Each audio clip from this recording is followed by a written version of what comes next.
성경 말씀 함께 공독을 하겠습니다. 출애굽기 20장 1절에서 6절 말씀입니다. 하나님이 이 모든 말씀으로 말씀하여 이르시되 나는 너를 애굽 땅 종되었던 집에서 인도하여 내 하나님 여호와니라. 너는 나 외에 있는 다른 신들을 내게 두지 말라. 너를 위하여 새긴 우상을 만들지 말고 또 위로 하늘에 있는 것이나 아래로 땅에 있는 것이나 땅 아래 물속에 있는 것에 어떤 형상도 만들지 말며 그것들에게 절하지 말며 그것들을 섬기지 말라. 나 네 하나님 여호와는 질투하는 하나님인즉 나를 미워하는 자의 죄를 갚되 아버지로부터 아들에게로 3, 4대까지 이르게 하거니와 나를 사랑하고 내 계명을 지키는 자에게는 천대까지 은혜를 베푸느니라. 아멘. 디모데후서 3장에서 바울은 이렇게 말합니다. 모든 성경은 하나님의 감동으로 된 것이다.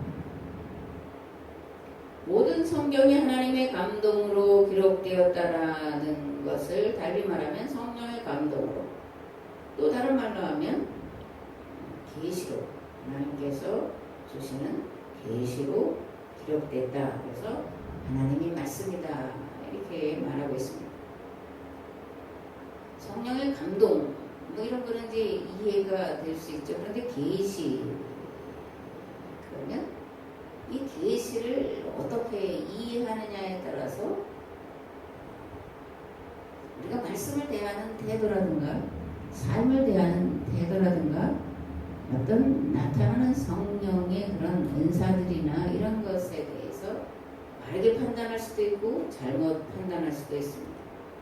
우리는 보통 계시 그러면 하나님 직접 이렇게 얘야 이렇게 해라 뭐 말씀하시는 것처럼, 그래서 모세가 십계명 다 일일이다 뭐 이렇게 받아 적었다 뭐 이런 축자 영감설 이렇게 이제 축소하고 그러는데, 또 꿈이나 환상으로 뭐 봤다 들었다 이렇게 이제 생각을 합니다. 이런 부분이 없다라는 얘기는 아니에요.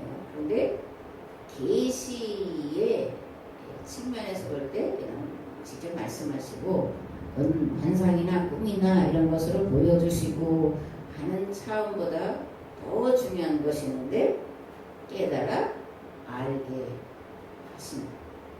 그러니까 계시는 하나님께서 깨달아 알게 하시는 거예요. 깨닫지 못하는 것을, 보지 못하는 것을, 듣지 못하는 것을, 이해하지 못하는 것을 깨달아 알게 하시는 것, 그것을 계시다 이렇게 이해하는 것이 앞으로 성경을 이해하는 것과 그리고 어떤 현상들을 이해하는 것, 그리고 앞으로 어떻게 역사가 진행되어야 되고 교회가 무엇을 해야 되는지에 대한 사명을 자각하는 데에 중요한 기점이 됩니다. 요한복음 16장 7절에서 8절에 보면 그러나 내가 너에게 실상을 말하노니 내가 떠나가는 것이 너에게 유익하다 이렇게 말씀합니다. 내가 떠나가는 것이 너에게 유익하니 왜냐하면 내가 떠나가지 아니하면 보혜사가 너에게로 오실 수 없기 때문이다. 그런데 내가 떠나가면 내가 보혜사를 너에게 보내리니 그가 와서 죄에 대하여 의에 대하여 심판에 대하여 세상을 책망하시리라 이렇게 말씀을 하고 있습니다. 요한복음 성령을 보혜사 이렇게 말하죠. 또는 진리의 영으로도 말씀합니다. 성령을 보혜사 그리고 진리의 영이라고 말씀하시는데 그 이유는 성령께서는 하나님을 알게 하시고 성경 말씀과 신학에 대해서 깨닫게 하시기 때문입니다. 자연 만물의 이치와 원리를 깨닫게 하시고 역사를 깨달아 알게 하시기 때문입니다. 역사 속에서 교회가 어떤 죄를 저질렀는지를 분명하게 보고 깨닫게 하시고 오늘 교회 공동체가 해야 될 사명이 무엇인지를 깨달아 알도록 도와주시는 성령님, 그래서 보혜사, 진리의 영이시다 이렇게 사도 요한은 성령님을 소개하고 있습니다. 계시는 누구에게 주어질까? 성령의 감동은 누구에게 주어질까요? 하나님의 말씀은 누구에게 주어질까? 이런 말 들어보셨을 거예요. 너도 자식 낳아봐라. 그죠? 너도 자식 낳아봐라. 그래야 애미 마음, 또 애비 마음 알 거 아니냐. 이렇게 말하는데 뭐예요? 네가 아빠가 되고 네가 엄마가 되고는 경험을 해봐라. 그 경험이 있어야지 부모의 심정을 헤아릴 수 있다. 이런 말이잖아요. 경험하지 않고서는 부모가 자식을 향한 생각, 마음, 뜻을 다 이해할 수는 없습니다. 물론 간접적으로 이해할 수 있다고 해도 진짜로는 알 수가 없습니다. 경험해봐라. 하나님은 누구에게 자신을 드러내 보이시고 세상 만물의 이치와 원리를 깨닫게 하시고 역사가 나아갈 방향을 볼 수 있는 지혜와 통찰력을 주시겠습니다. 하나님을 경험한 자에게 주시는 거죠. 그죠? 하나님을 누가 어떻게 경험할 수 있냐? 세상 모든 만물들의 구원을 향한 하나님의 애끓는 마음을 이해하는 자에게 주시는 줄을 믿습니다. 세상 모든 피조물들이 겪고 있는 가난과 질병과 차별을 마음 아파하며 끊임없이 그 문제 해결을 위해 기도하는 자에게 주시는 줄 믿습니다. 하나님 이러한 자에게 훈련의 과정을 겪게 하시고 연단의 과정을 겪게 하십니다. 이렇게 하시는 이유는 훈련과 연단 과정을 통해 하나님의 뜻을 온전히 깨닫게 하시고 문제를 해결할 방법을 찾아내게 하시고 그 다음에 그 일을 행할 자가 되게 하시기 위함인 줄 믿습니다. 아멘. 성경과 역사를 바로 이해하려면 많은 기도와 묵상과 공부하는 시간이 필요합니다. 이러한 과정들을 신실하고 충실하게 행한다면 하나님께서 반드시 진리의 성령을 보내주셔서 깨달아 알도록 도와주실 줄 믿습니다. 성경은 성령의 감동과 계시로 기록된 하나님의 말씀입니다. 그러므로 성경 해석은 반드시 영감으로 경험과 깨달음을 기반으로 해야 합니다. 왜냐하면 하나님을 경험한 만큼 성경을 깨닫게 되고 성경을 깨달은 만큼 세상과 역사가 나아가야 할 방향이 보여지고 그 해결점 또한 보여지기 때문입니다. 아무쪼록 말씀을 듣는 저와 여러분에게 성령님께서 보는 눈과 듣는 귀와 깨닫는 마음을 주셔서 이 시대의 우리 교회와 한국교회가 나아갈 방향과 마땅히 이루어가야 할 것이 무엇인지를 깨닫고 깨달은 바를 지켜 행하는 복된 자가 되게 하시기를 주 예수 그리스도 이름으로 축복합니다. 아멘. 서두를 길게 말씀을 드렸는데 그 이유는 십계명이 무엇이냐를 말씀드리기 위해서입니다. 십계명이 십계명이지 뭔 소리냐 이렇게 생각하실 수 있고 또 자유주의 신학자들처럼 십계명은 세상의 윤리와 도덕과 의미가 같다라고 생각하는 분들도 있을 것입니다. 그래서 문자대로 그냥 지키면 되지 십계명에 무슨 다른 해석이 필요할까 생각할 수도 있습니다. 대한민국 헌법 전문을 여러분 한번 보셨습니까? 대한민국 헌법 전문에는 헌법 제정의 역사적 과정, 목적, 헌법 제정권자, 헌법의 지도 이념, 원리 등을 규정을 하고 있습니다. 어떻게 되어 있냐면 이렇습니다. 유구한 역사와 정신에 빛나는 우리 대한국민은 3.1운동으로 건립된 대한민국 임시정부의 법통과 불의에 항거한 4.19 민주이념을 계승하고 조국의 민주개혁과 평화적 통일의 사명에 입각하여 정의, 인도와 동포애로서 민족의 단결을 공고히 하고 모든 사회적 폐습과 불의를 타파하며 자율과 조화를 바탕으로 자유민주적 기본 질서를 더욱 확고히 하여 모든 분야에 있어서 기회를 균등히 하고 능력을 최고도로 발휘하게 하며 자유와 권리에 따르는 책임과 의무를 완수하게 하여 국민 생활의 균등한 향상을 기하고 항구적인 세계 평화와 인류 공영에 이바지함으로써 우리들과 우리들의 자손의 안전과 자유와 행복을 영원히 확보할 것을 다짐한다. 좋은 말들은 다 들어가 있습니다. 그죠? 3.1운동 정신과 자유 정신, 기회, 균등, 책임, 그죠? 모든 사람들을 평등한 삶으로 그리고 자손 만대의 안전과 자유와 행복을 위해서 헌법을 만들었다. 이렇게 전문에 선언하고 있습니다. 대한민국 헌법 제1조는 대한민국은 민주공화국이다.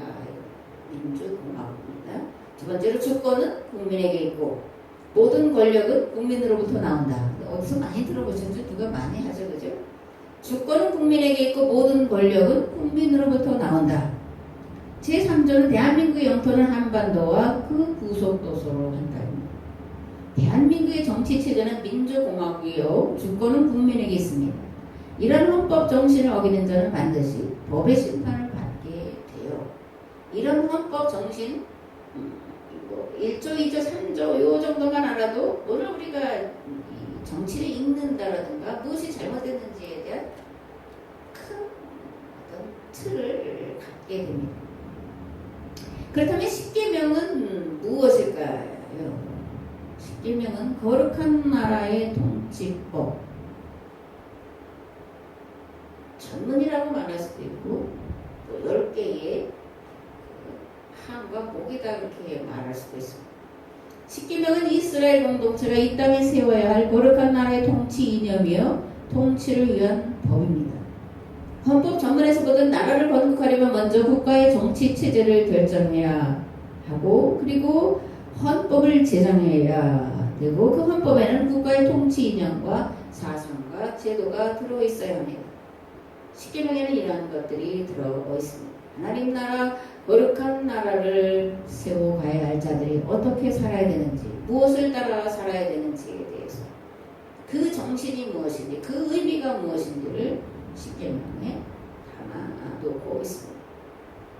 우리는 이러한 십계명 제정의 정신을 따라 율례와 규례와 법도를 이해하고 해석하고 적용해야 됩니다.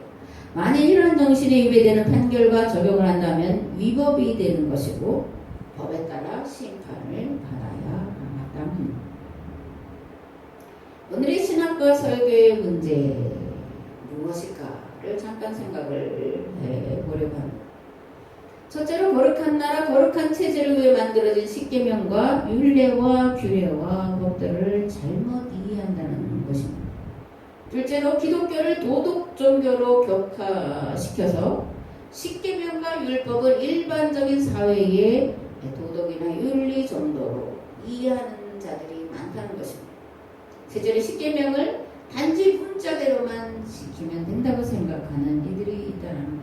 이게 심각한 신학과 설교의 오류를 빚어내고 있습니다. 이러한 오류를 벗어버리고 십계명을 바르게 이해하기 위해서 모세가 누군지를 우리가 먼저 이해해야 되고 십계명에 담고 있는 하나님의 뜻, 모세의 뜻, 모세의 생각, 계획, 방법들을 아는 일에 힘을 기울여야 됩니다. 모세는 80년 동안 이러한 법, 특별히 아브라함과 이삭과 야곱, 믿은 그 하나님을 따라 사는 거룩한 삶이 무엇인지를 그의 삶의 과정들을 통해서 겪고 그리고 그 아브라함과 이삭과 야곱의 하나님 또 조상들이 믿고 행한 그 삶은 한 거룩한 체제를 만들어서 세상을 구원할 그런 것으로 확대하려고 그리고 적용하려고 애썼던 삶이다 이렇게 이해를 할 수가 있습니다. 지난 2주간 동안 모세에 대해서 이제 말씀드렸기 때문에 또 뭘 말하냐 그럴 수도 있겠지만 그래서 말씀드린 대로 모세를 이해하지 않으면 십계명 그리고 십계명을 주신 것이 계시냐 또는 모세로 깨달아 알게 하셔서 한 것이냐라는 이해를 하는데 필요하기 때문에 그렇습니다. 모세는 레위 지파 사람이죠. 아므람과 요게벳의 아들로 태어났습니다. 모세가 태어날 당시 바로는 히브리인의 아이들, 특별히 아들이 태어나면 죽이라 이렇게 명령이 내려졌고 모세는 그 명에 따라 나일강에 버려졌습니다. 바로의 공주가 건졌고 그리고 양자로 삼고 미리암이 기지로 어머니가 아들을 돈 받아가며 돈 받아가며 아들을 양육하게 되고 젖을 떼자 궁으로 들어가서 40년을 왕자로서 바로가 될 자로서 애굽의 최고급의 교육을 받고 자랍니다. 나이 40이 됐을 때 동족들을 돌아볼 마음이 생겼고 그래서 동족들이 고통하는 고난당하는 그 공사 현장으로 나아가서 봤더니 마침 그때 애굽 사람이 히브리 사람을 괴롭히는 것을 보게 되고 애굽 사람을 쳐 죽이죠. 모세는 왜 히브리인들의 노역하는 자리에 나가볼 마음이 들었을까? 그리고 왜 애굽 사람을 쳐 죽였을까? 요게벳이 모세를 어떻게 무엇으로 가르쳤다라고 자세하게 나와 있지는 않습니다. 그런데 이런 본문의 말씀들을 통해서 모세는 어머니를 통해서 히브리인의 정체성을 가슴에 새겼다. 이렇게 말씀을 두 번 반복해서 드렸습니다. 그리고 내가 해야 될 일은 이 히브리인들을 자유케 하는 거다라는 사명과 책임감을 가졌던 것을 갖게 하는 교육을 받았음을 볼 수 있습니다. 어릴 때 부모로부터 반복적으로 가르침받는 것은 일평생 기억 속에 머뭅니다. 몸에 배인 습관이나 풍습, 마찬가지로 일평생 그 사람의 삶을, 그 사람의 삶의 태도를, 생각을, 삶의 여정들에 지대한 영향력을 행사하게 됩니다. 사도 바울은 디모데에게 이렇게 이제 말합니다. 내 안에 거짓이 없는 믿음을 내가 알고 그래서 너를 보기를 정말 간절히 삼아야 늘 기도하는데 내 안에 있는 이 거짓 없는 믿음은 어디서부터 출발했는지 아냐? 내 외할머니 로이스, 내 어머니 유니게로부터 출발했다. 내 외할머니 로이스와 유니게는 너에게 끊임없이 성경을 가르치지 않았냐? 이렇게 디모데에게 말을 합니다. 신앙이 좋은 가문에 또 본받을 만한 신앙을 가진 부모 밑에서 태어난 것만큼 사실 복은 없어요. 무엇을 많이 해주고 잘해주고를 떠나서 바른 신앙을 가르쳐주고 바른 신앙의 삶을 살도록 이끌어주는 부모 밑에서 나는 것은 평생 감사해도 모자란 겁니다. 요게벳은 모세를 젖먹이는 짧은 기간 동안에 철저하게 합일 의식을 각인시켜 도왔고 자신들의 역사에 대해서 귀에 못이 박히도록 가르치기를 반복했습니다.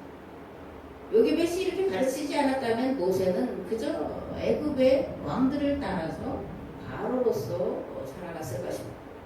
하비르들의 해방, 하비르들의 인권, 하비르들의 평안한 삶 그런 것에 전혀 무감각한 채로 노예들을 억압하고 군림하며 자기 영광만을 위해서 사는 삶을 살았을 것입니다.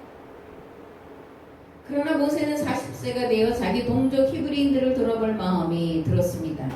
그래서 그들이 당하는 고난의 현장에 나가보았고 히브리인들을 괴롭히는 애굽인을 죽였고 그 일이 들통이 나자 미디안 땅으로 도망을 갔습니다. 그냥 바로가 죽이려고 했기 때문이죠. 미디안 땅에서의 40년 모세는 어떤 마음의 자세로 살았을까?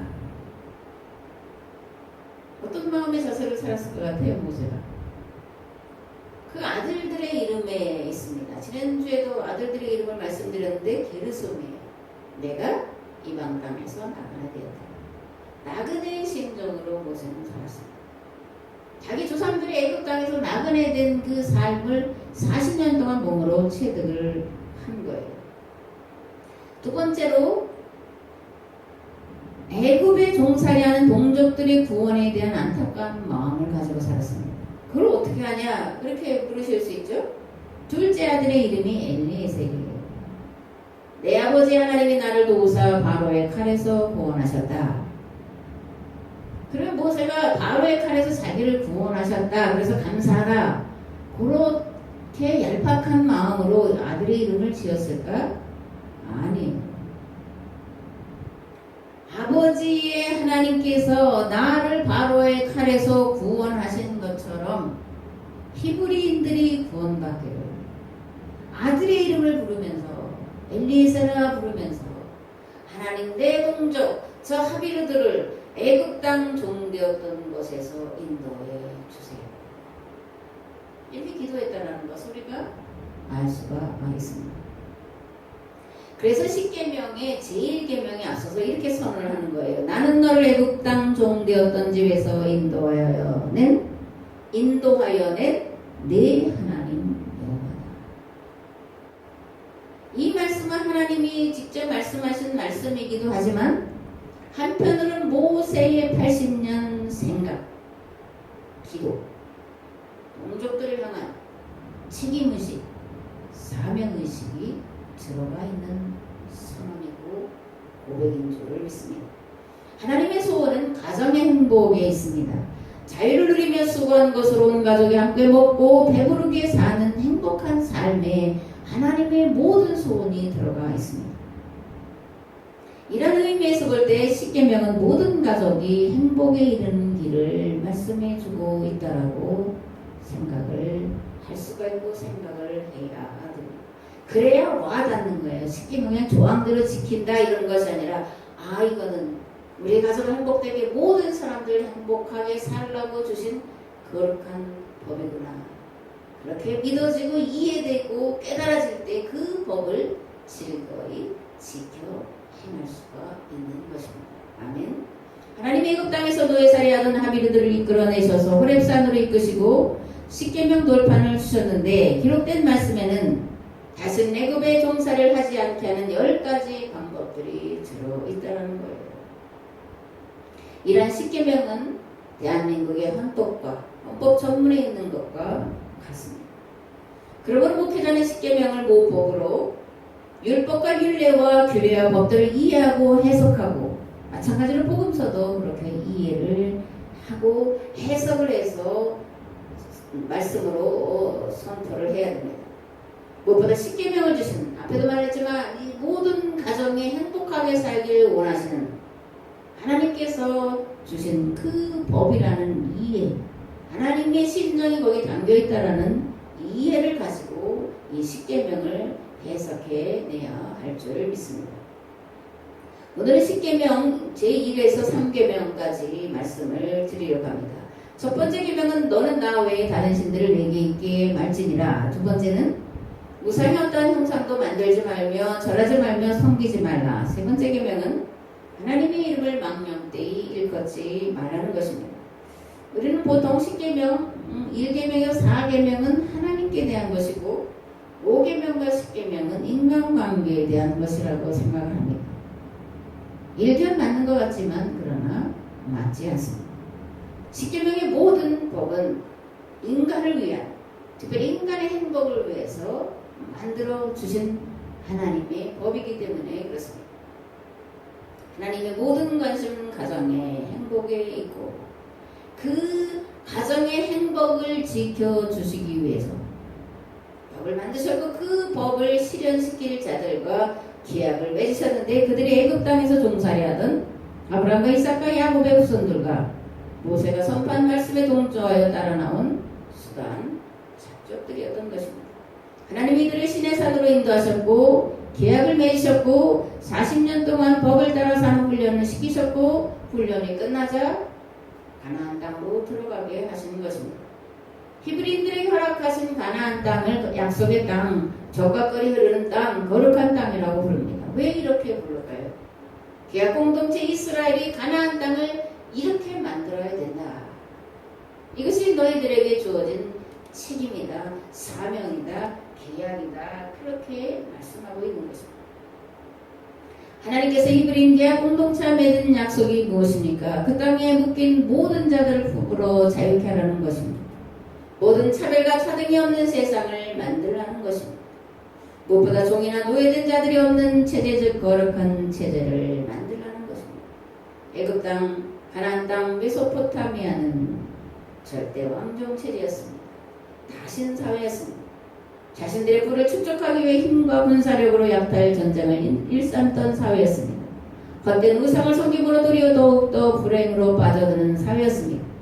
무엇보다 통치자들은 자신들의 악한 통치의 정당성을 제공하는 우상을 숭배하게 하기 위해 거대한 신정과 신상을 만들었는데 이러한 일들을 하는 자들은 주변국에서 잡아온 전쟁 포로거나 가난으로 인해서 종이나 노예가 된 자들이었습니다.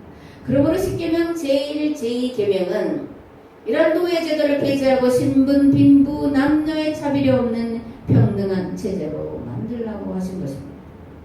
평등. 그걸 다른 말로 하면 평등입니다. 세 번째 계명에는 하나님의 이름을 망령되이 일컫지 말라라는 말씀에서 하나님의 이름을 망령되이 일컫지 말라라는 뜻은 무엇일까를 생각해 보려고 합니다. 헛된 미신이나 무속에 빠져서 헛고생하지 말아라. 그때 말은 헛짓거리하고 살지 말아라. 그런 거죠. 자기 배부름으로 해 자기만 영광을 누리기 온갖 수단과 방법을 가리지 않고 재물을 쌓아놓는 일을 하면서 부동산 투기, 주식 투기, 펀드 등을 만들어 부당한 이득을 취하면서 정당한 노동의 대가를 지불하지 않으면서 속임수를 써서 부당한 이익을 취하면서 하나님이 복 주셨다고 말합니다. 하나님의 이름을 망령되이 일컫는 그러므로 하나님의 이름을 망령되이 일컫는 자들은 세상 사람이 결코 아니라 교회 안에 나라고 하는 것을 우리가 반드시 분명히 자각을 해야 됩니다. 교회와 성도가 범하는 제3계명 무엇이겠습니까? 세계학법 즉 십자가의 도를 행함없이 오직 믿음으로 구원받는다고 가르치는 것입니다. 율법을 행함으로가 아니라 오직 십자가의 대속을 믿으면 죄사함받아 구원에 이르고 죽어서 영원히 천국 간다고 하는 십자가 구원론만을, 십자가 구원론이 필요 없다라는 말이 아니야. 십자가 구원론만을 가르치는 것입니다. 마태복음은 예수님을 율법과 선지자를 완성하러 오신 분이라고 말씀합니다. 누가복음은 희년 곧 하나님 나라를 실현하러 오신 분이라고 말씀합니다. 그러므로 이 같은 복음서의 가르침과 별개로 율법과 복음을 가르치는 것은 가장 큰 죄요 신성 모독죄입니다. 두 번째로 교회 공동체 안에 극심한 빈부 차이가 있는 것을 전혀 문제가 없다고 생각하는 것입니다. 세 번째로 오로지 개인 구원만 말하고 개교회주의만 말하고 성장 신학에 매몰되어 있는 것을 말합니다. 세상에 온갖 피조물들이 신음하며 고통당하고 있는데 나 구원받았네, 너 구원받았네, 우리 구원받았네, 할렐루야, 아멘 하면서 전혀 모든 피조물들의 구원에는 관심조차 기울이지 않는 것입니다. 마가복음은 제자들에게 맡겨진 사명이 영혼 구원이 아니라 모든 피조물들, 모든 만물들에게 복음을 전하는 것이라고 말씀하고 있습니다. 사도 바울은 만물들이 단식하며 하나님의 아들들이 나타나기를 고대하고 있다 하고 선포하고 있는 것입니다. 네 번째는 국가가 처한 위기에 눈 감고 귀 닫은 것입니다. 세상은 멸망할 것이고 믿는 우리는 구원받는다고 하는 것입니다. 한반도에서 북한발 전쟁 위기가 고조되고 있습니다. 코로나 바이러스 감염자가 800만을 넘어섰고 우리나라 특히 서울과 부천의 확진자가 계속 나오고 있습니다. 이러한 위기의 때에 이러한 것에 대해서 무감각하는 것은 도저히 용서받을 수 없는 죄라는 것을 우리는 알아야 됩니다. 이러한 위기의 때에 교회는 무엇을 어떻게 해야 될까를 고민하며 하나님 앞에 나아가 기도를 해야 됩니다. 정말 전심으로 전혀 오로지 마음을 같이 하고 뜻을 같이 하여 기도를 해야 됩니다. 우리가 어떻게 하느냐에 따라서 이 문제는 해결될 것이고 우리가 어떻게 하느냐에 따라서 이 문제는 해결되지 않습니다. 우리가 땅에서 묶으면 하늘에서 묶일 것이고 땅에서 풀면 하늘에서도 풀릴 것인데 지금이 바로 오늘이 바로 이 시간이 바로 그 시간이라는 거예요. 계약법을 어긴 죄를 회개해야 됩니다. 하나님께로 돌이킬 수 있는 많은 기회를 잃어버린 것을 회개해야 됩니다. 한국교회를 버리지만 마시고 하나님 나와 내 가문을 오늘 우리의 교회를 이 땅을 버리지만 마시고 당자의 고백을 해야 됩니다. 다시 한번 계약법으로 돌이킬 기회를 주옵소서. 한국교회로 이 나라의 민족으로 다시 전쟁의 포화 속에서 죽어가는 일들이 없게 한 번만 우리를 불쌍히 여기소서. 우리에게 기회를 주셔서 이 일을 감당할 수 있게 해주세요. 오늘 낙원교회가 오늘 한국교회가 하나님 앞에 붉은 베옷을 입고 재와 티끌을 뒤집어 쓰는 심정으로 계약법을 어긴 죄 곧 이 땅을 거룩한 나라요 하나님 나라로 만들지 못한 죄를 회개해야 됩니다. 그렇게 하면 긍휼과 자비가 한없으신 여호와 하나님께서 불쌍히 여기사 자비를 베풀어 주실 것입니다. 예기와 공동체가 거룩한 법을 버리고 바알의 길로 감으로 세상에 구원의 길이 끊어진 것을 회복시키려고 사람 되신 예수님께서 십자가에서 대속의 죽으심으로 다시 살기를 허락하셨는데 오늘 우리 얘기하는 우리 다시 한번 살 길을 허락해 주실 줄 믿습니다. 오늘 이 나라가 전쟁의 위기를 겪지 않을 유일한 길은 환경 파괴로 인해 창궐한 바이러스의 무차별 공격에서 벗어날 수 있는 유일한 길은 우리가 어떻게 복음의 길을 따라 살며 어떻게 기도하느냐에 달려 있음을 다시 한번 말씀을 드립니다. 우리 교회의 책임이여 나와 내 가문의 책임임을 동감하며 회개함으로 저는 회개에 합당한 삶을 살도록 살기 위해 애쓰고 수고할 때 하나님께서 반드시 우리를 도와주실 것입니다. 뜻이 하늘에서와 같이 오늘 이 땅에서 한국교회를 통해 이루어지게 하실 줄 믿습니다. 눈물을 흘며 씨를 뿌리는 자가 기쁨으로 그 단을 거두오리라고 말씀하시는 그 하나님, 반드시 그 약속을 지켜주실 줄 믿습니다. 이제는 길과 진리와 생명 되신 예수 그리스도의 은혜와 아버지 하나님의 무한하시고 지극하신 사랑하심과 성령님의 감화, 감동, 교통, 역사하심, 오늘 특별히 이 시대가 당하는 고통과 이 한반도가 당하는 고통의 문제를 나와 내 가문의 죄로 깨닫고 통회하며 자복하는 이 교회의 이 나라 이 민족이 다시 한번 기회를 주셔서 살게 하실 주 예수 그리스도의 이름으로 간절히 축원하옵나이다. 아멘.